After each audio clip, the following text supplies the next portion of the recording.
I put on as a result of the comments that we made at the retreat.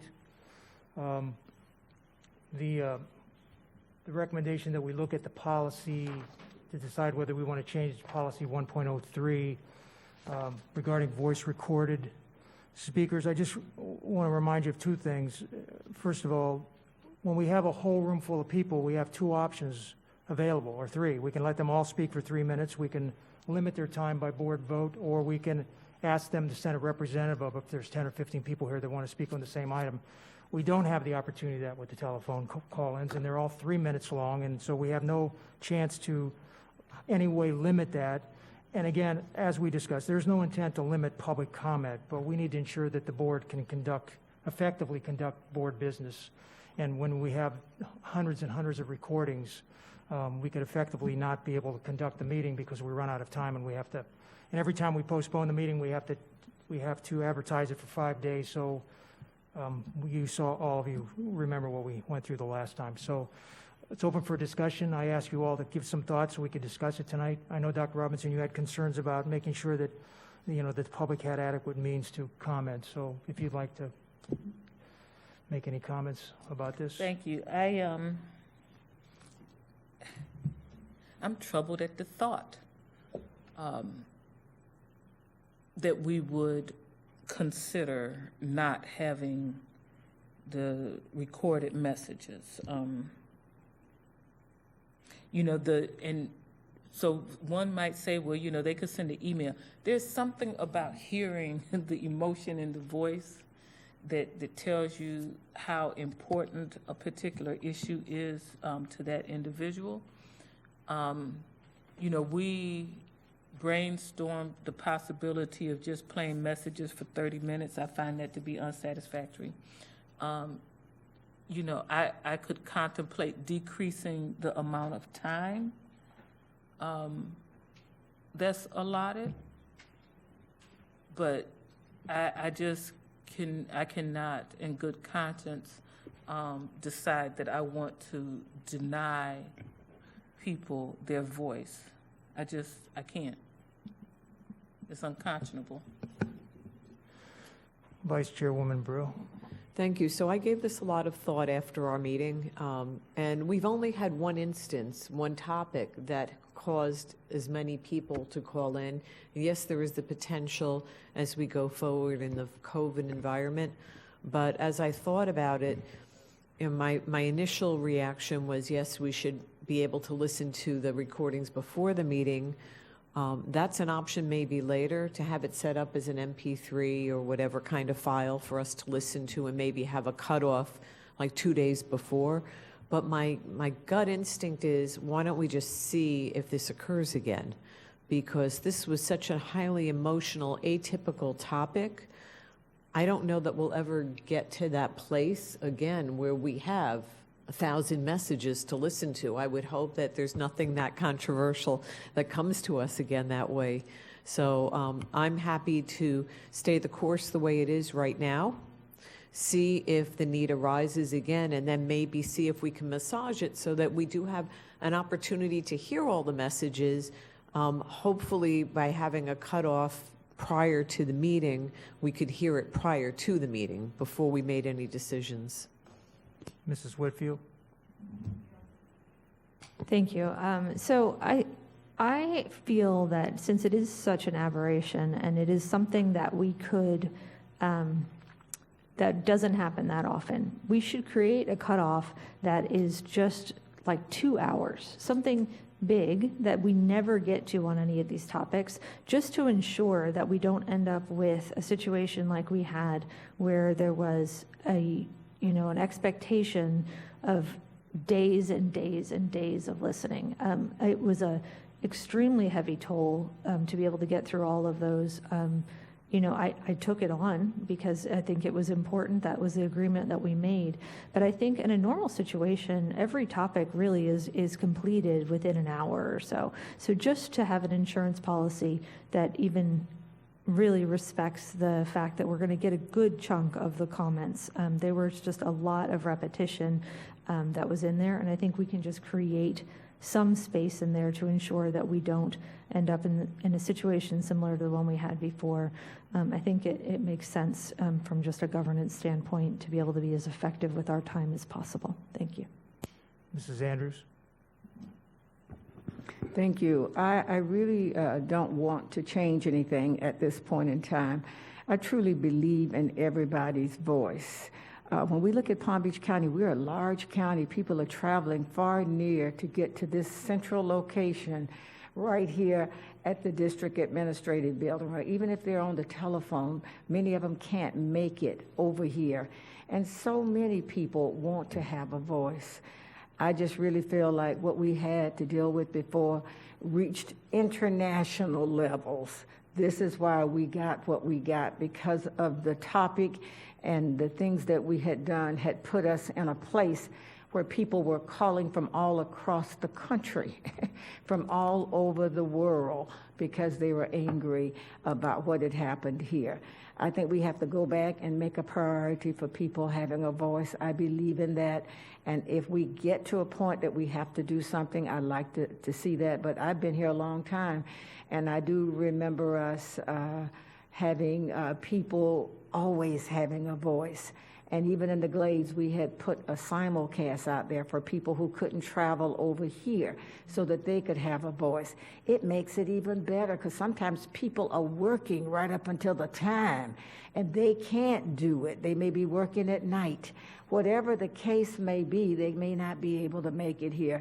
And I don't want it to be that I put a limitation on them. Respect is very important for the voices of all those who need to have a voice, to let their voices be heard. Thank you.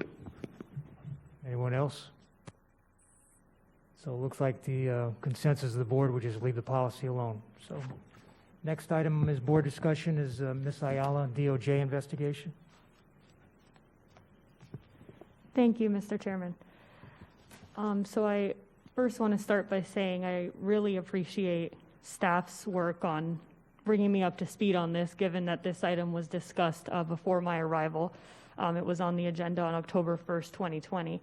And I just wanted to bring this up to talk about it more publicly with more transparency to the public and to give staff an opportunity to share a little bit more insight on what's gone on since this occurred and how we're going to make sure that this never happens again in the school district of Palm Beach County, because I know that all 7 of us here and the superintendent and everyone in this room is strictly against any sort of discrimination on anyone. And we want the school district to be an inviting, welcoming workplace for anyone to prosper and be able to give their talents to us and serve our children. So I just wanted to give some timeline on this, because as I was learning about it, I learned a lot as well today and over the last couple of weeks.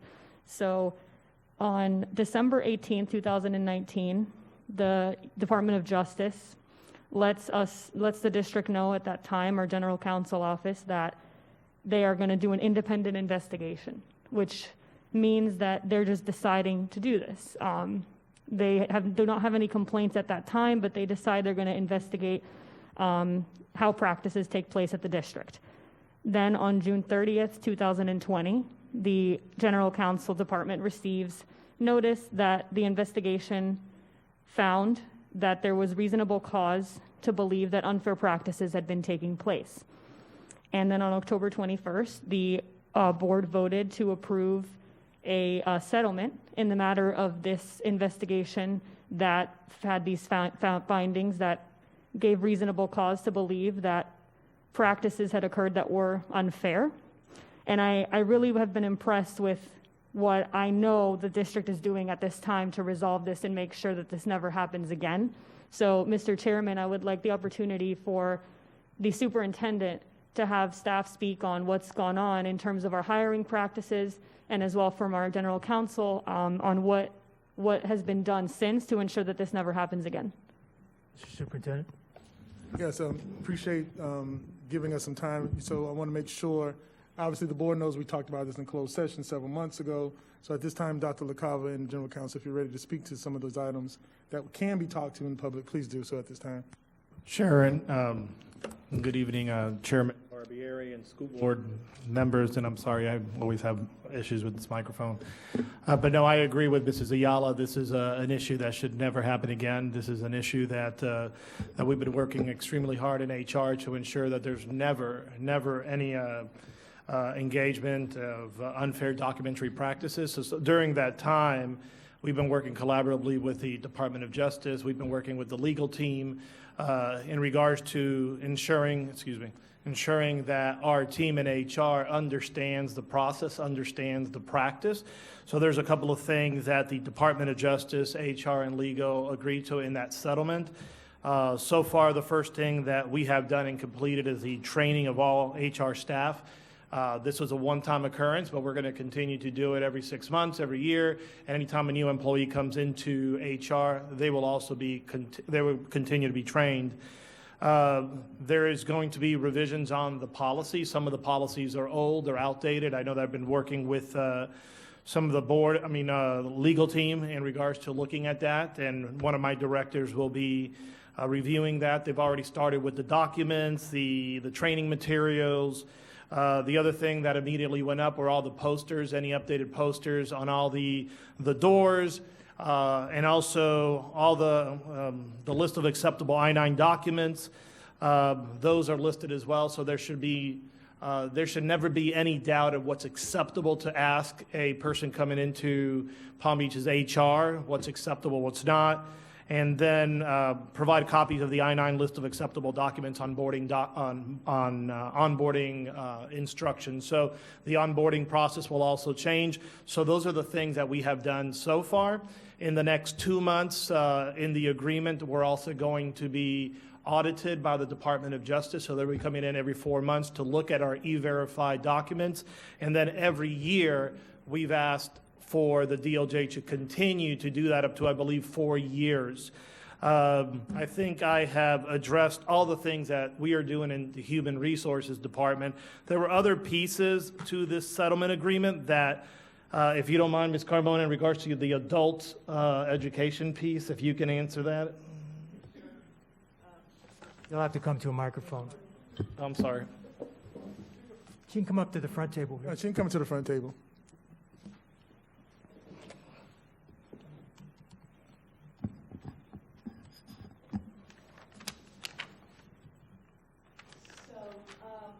As Dr. LaCava just mentioned, one of the important pieces that was included in the settlement agreement is... Ms. Carmona, can you make sure the button's pushed on that microphone? Oops.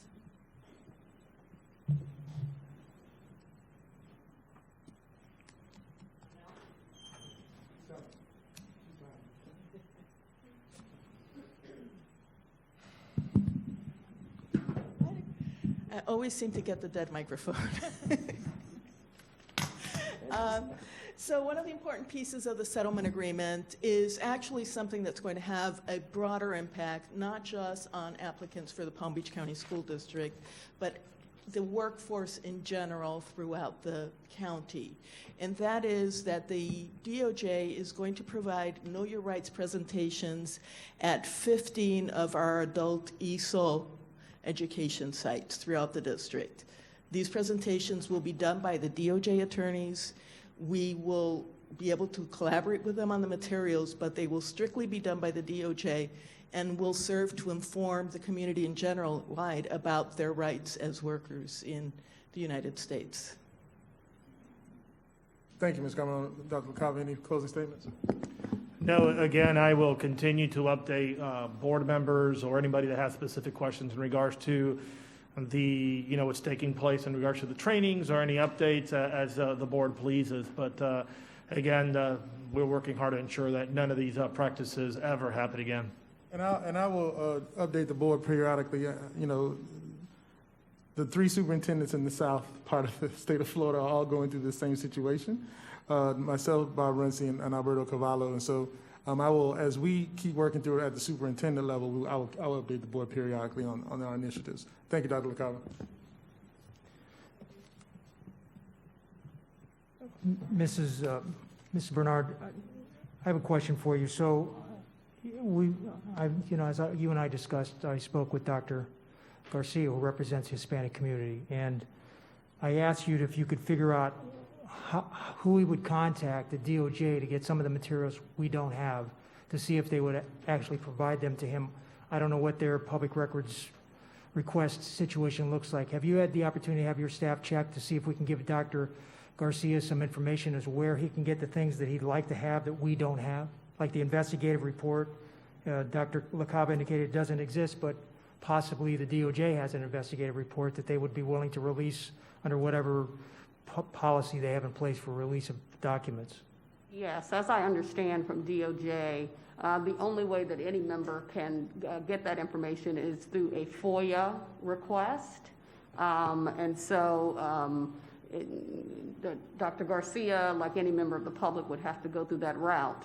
Now, that information is posted on the website, and as I indicated to you, Mr. Chairman, we'd be happy to pull that information off of the website to make that available to Dr. Garcia. All right. I would appreciate if you got Dr. Garcia the information from the website so that he can go ahead and get that information, or try to get that information from the DOJ if it's possible to get it. Mr. Chairman? Ms. Ayala? Thank you.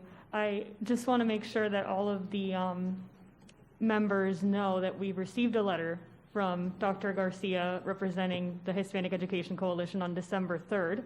All of us should have received that, and that is, part of what made me want to have this discussion so we could be very clear, because I want to make sure we're being transparent, and a lot of that is just sharing what we can and cannot do and where we're at in the process. So I want to thank Dr. LaCava and his team for everything that you're doing.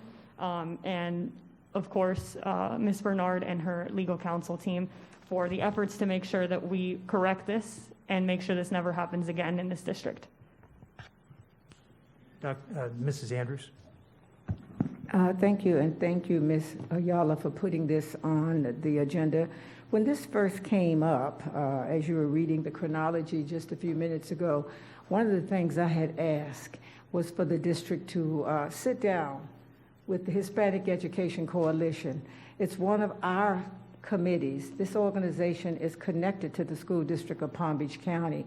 In the past, I was the board rep for that. Now, Ms. Ayala and Dr. Robinson are the contacts, Ms. Ayala as well as the backup with Dr. Robinson. And as I read this letter, and I want to be frank with you, that Dr. Garcia has lost confidence within the school district of Palm Beach County, the superintendent, the board, and the administration, because of how he felt that he had been treated as he was trying to get this information. When you're looking at the Department of Justice finding the district, this type of money, and not being able to have a collaborative conversation about what happened here. We certainly don't want anyone discriminated against, and thank you, Ms. Ayala, for bringing it up. But I do want to tell you, after I got this letter the other day, I immediately called Dr. Fenoy and Mr. Tierney, because Dr. Garcia called me, and he said that he is truly disappointed with the school district of Palm Beach County, and he feels that we're not being open and honest about what has happened here. And I keep telling him, as well as speaking to Dr. Fenoy and Mr. Tierney and the rest of the administration, that we've got to sit down and talk about these things. I hear that legal is going to kind of let him know where to go on the website, but I think it was a situation where he wanted the documents, and he was told that he might have to pay thousands and thousands of dollars to find out what happened, what kind of discrimination took place within here in the school district of Palm Beach County. He was outraged when he thought that we all were partners together in working on this. And I'm encouraging the school board, the superintendent and the administration to get on a Zoom call with HEC. I sat with them every month for about 2 years since you elected me to be the rep. I'm no longer the rep. And they have expressed some of these concerns. And now when this came up, they truly believe that they have been disenfranchised as a group to know what's going on with the people in the community that they represent. And it's more than just Hispanics that we're talking about. And they just want to get the deep dive into what happened here in Palm Beach County for the DOJ to come in. And yes, Dr. Fennoy, maybe it is going on in the south areas of the state of Florida, but we are Palm Beach County, and we have to tell the truth about what happened here. And no better place to do it when we have a partner with the Hispanic Education Coalition. And I'm hoping that we're going to be able to get a better relationship again with Dr. Garcia. He is very, very involved. He doesn't get paid anything to represent this community. And he feels that we're the public servants here, and he deserves the right to know what's going on as it relates to the community, which he is involved, that he has leadership in. And they're concerned that discrimination took place here, and we don't know who did what because we haven't had a chance to sit down with him or his organization to be specific about what happened. So, Ms. Ayala, I do believe that we want to do the right thing, but we have to start now by making sure the board gets all the information, and certainly with one of our leadership groups, the Hispanic Education Coalition, let's reach out to them and let's get this communication better and get the relationship built again so that there will be trust here within the school district of Palm Beach County and HEC. Thank you. Ms. Ayala? Thank you, Ms. Andrews, for saying all of that, and again, for all the years you dedicated to HEC as the representative. I know how grateful they are and how grateful I was to have you there. I'd like, Mr. Superintendent and Mr. Chairman, could I ask the superintendent to have Ms. Bernard share with us what public documents can be shared and if they have been shared with the requester? Ms. Bernard works for the board, so I don't need to give that permission. Yes, I'm happy to share that information. Actually, and from my review of the public records request, all of the documents that are within our possession and have been requested by the requester have been provided to the requester, with the exception of those records which require extensive redaction. Some of these records contain confidential or personal information such as social security numbers, names of individuals, such as employees who may either be law enforcement or their spouses are law enforcement. And so to the extent that that information is on these materials, we have an obligation to redact that information. We cannot provide that information to any requester without making sure that we've done our due diligence in redacting that information. And that can be costly. And in the case that we're dealing with here, we're talking about thousands of documents that require someone to review those materials and then redact those materials. And in any situation with any requester, because of the hours that are involved in doing that, there is a service charge that is attached to that, and that applies across the board regardless of who the requester is. So that may be responsive to some of what may be going on with respect to this requester. Now, there are some new requests that appeared in the most recent letter that we received on December the 3rd that was brought to the administration's attention, I believe, on yesterday. And as I understand it, that new information has been provided to the requester. And so to the extent there is anything else that is outstanding, my office is certainly not aware of that. And again, as far as materials that may be within the possession of the DOJ, we don't have those documents. And as we all know, if we don't have the documents, we cannot produce what we do not have. And so that is where I have indicated that my office is certainly more than happy to pull the information from the DOJ website with respect to how to go about doing a FOIA request and providing that information to the requester. Thank And I will you. add one part, is for the edification of the board. The requester has a standing meeting with me that person can come to. It's been on the books for over a year. I have instructed both the Chief of Staff's office and the HR office to reach out to schedule meetings again to present formally at HEC. And so all of that is in the works. We're just waiting on the responses. Ms. Ayala? And thank you, Mr. Superintendent, and thank you, Ms. Bernard. I'd just like to add that our meeting for HEC is on Friday at 8:30 in the morning. So I know there's an open invitation to anyone from our team who would like to come on and share information. Mr. Tierney joined us last month for some updates. I think, on Ms. Andrews' request, so that was great to have someone there to tell the story on how we're doing stuff internally here, because we want to be as transparent as possible, and I agree with Ms. Andrews that HEC, as well as Dr. Garcia and the board, are invaluable partners in the work that we do, and we will always treat them as such, so I want to make sure that I'm being as helpful as I can to maintain a positive relationship between us. So thank you again to Mr. Superintendent, the staff, and thank you, Mr. Chairman. If there's no more discussion, we need a motion. Oh, no, I'm sorry. We have one speaker, one non-agenda speaker, and it's a recorded message from Brother Carl Muhammad. Would the IT department please play that? Peace and blessing, school superintendent and school board members. My name is Brother Carl Muhammad, and I'm a non-agenda speaker, and I was calling to once again try to bring to your attention the tremendous need to identify a subgroup of people inside of your system known as ADOS, America Descendants of Slavery. I know that many times we get caught up in the black and the people of color attitudes, but we never get a response as it relates to the specificities that are needed for African American children in particular. You know, we can talk about ourselves in a pool of black, but when we try to identify ourselves, we're finding a tremendous pushback as it relates to what's going on with our children. We are preparing inside of our community, as everyone is preparing for Christmas. We in our community this year, 2020, we are preparing for Kwanzaa. I've sent out children understanding of the Kwanzaa celebration, because I know that many times we don't take the time to really investigate what Kwanzaa is about. And we do the black community a disservice, because it's really a cleansing process for us to really take a critical look at ourselves, recognizing the fact that you guys have, and the state of Florida has admitted that you left the knowledge of us out of our educational process.